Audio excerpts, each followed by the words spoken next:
Bismillahirrahmanirrahim. Assalamualaikum warahmatullahi wabarakatuh. Selamat siang rekan-rekan dari penonton YouTube channel Divos. Kembali lagi bersama kami.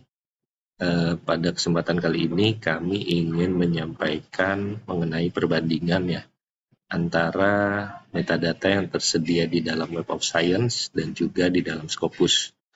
Yang ini kami ambil contoh dari salah satu jurnal yang sudah terindeks di dua database tersebut. Untuk di Indonesia, kami ambil contoh dari Agrivita ya. Agrivita ini merupakan salah satu jurnal yang terindeks di kedua database tersebut yang diterbitkan oleh Universitas Brawijaya. Nah, ini contohnya yang bisa kita lakukan. Jadi akses terlebih dahulu di sini mgl.clarivate.com. Kemudian kita bisa cari ya Agrivita. Sini sudah ada. Nah, untuk bisa mengetahui secara lebih detail metadatanya harus memiliki autentifikasi ya atau memiliki akses ke dalam Web of Science. Contohnya seperti ini. Jadi inilah tampilan dari di Web of Science ketika kita cari dari jurnal tersebut ya. Kemudian untuk di Scopus tampilannya pastinya ini lebih familiar dari Bapak Ibu ataupun rekan-rekan yang memang terbiasa ya untuk mengakses ataupun mungkin Bapak Ibu dosen atau Bapak Ibu peneliti ya yang hampir setiap saat ataupun ada kebutuhan berkaitan sama indeksasi di Scopus ini. Jadi seperti yang kita ketahui, ini tampilan yang ada di Scopus ya. Dan kita bisa melihat juga dari all dokumennya. Kemudian kita bisa melihat juga site score-nya ya, rank trend segala macam.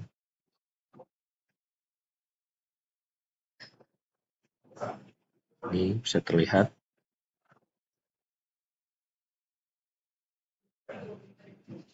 Dan ini ada kategorinya, site score dari tahun yang sudah dilalui itu berapa besar.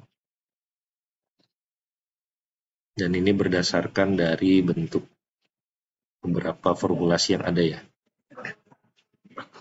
Untuk di Agrivita ini bisa kita lihat dari apa yang didapat ini sangat konsisten sekali ya. Ini citation overview-nya, jadi nanti dari tahun yang sudah diterbitkan ada berapa banyak yang sudah terbit, kemudian ada semacam kalkulasi dari bentuk citasi yang didapatkan, kemudian pemanfaatan dari tiap artikelnya.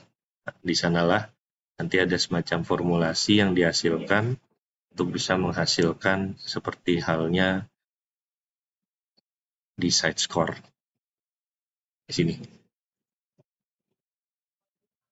Jadi dari sini juga akan berdampak dari segi kuartil yang dihasilkan di database Scopus ya. Sekarang kita lihat dari Web of Science. Nah, ini tampilannya Bapak Ibu.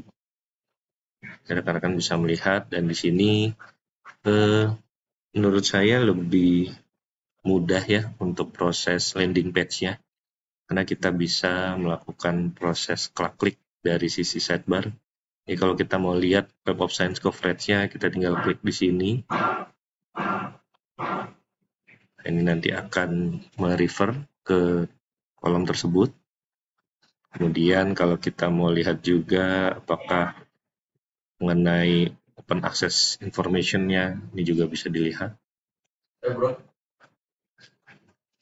Nah, ini ada journal citation indikatornya juga, dan ini yang membedakan antara yang di Scopus dengan yang ada di Web of Science. Untuk yang ada di Scopus ini bisa dilihat ya, set score-nya 2.1 untuk di 2022. Untuk di JCI atau Journal Citation Indicator di Web of Science ini tergolong lebih kecil ya. 0,25 ataupun 0,26. Dan ini impact factornya masih belum memiliki satu bentuk metriknya sepertinya. Dan sepertinya masih proses nih. Kemudian ini ada informasi yang terkandung di sana mengenai APCV-nya, kemudian DOJ seal atau tidak, DOJ subject atau tidak. Karena memang di Web of Science ini juga memiliki satu bentuk profiling yang cukup lengkap ketimbang yang ada di Scopus. Kalau di Scopus dia lebih seperti ini saja, kemudian tidak ada proses penyampaian data-data lain ya. Paling yang memungkinkan bisa dilakukan proses ekspor impor ataupun sinkronisasi dari segi penulis agar nanti bisa masuk ke profiling dari jurnal melalui ORCID biasanya. Nah ini yang sedikit membedakan, jadi di Dewaji juga ada. Dan kita melihat ini ada type dari peer review-nya juga. Dan dari sini kita bisa dilempar juga nih ke visit site-nya ataupun ke jurnal site-nya. Dan dari sini kita bisa melihat topiknya juga, search topic within this journal. Apa saja misalnya agronomi.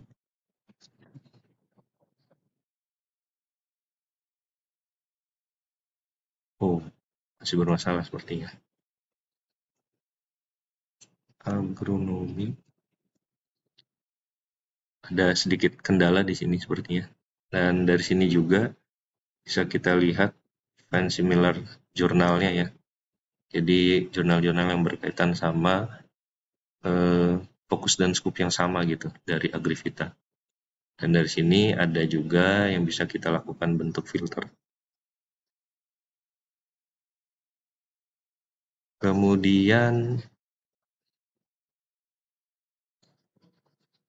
pembeda yang lain memang kalau untuk bentuk metrik ya dan juga pemanfaatan dari apa yang didapatkan di jurnal cenderung Scopus lebih unggul ya karena di sini cukup lebih informatif ya dari tren-trennya dan juga rankingnya seperti di sini dan juga di sini coverage-nya dan kita bisa melihat bentuk tiap tahunnya itu seperti apa citasi ataupun output yang didapatkan.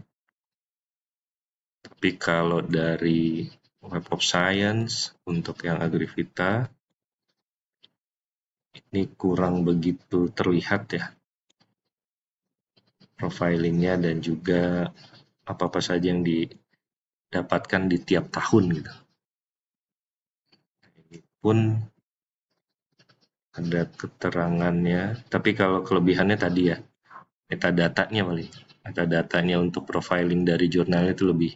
Tapi kalau untuk ranking output yang didapatkan Scopus lebih leading. Ini pun juga tidak terlihat ya dengan adanya satu bentuk pemanfaatan di tiap tahunnya gitu.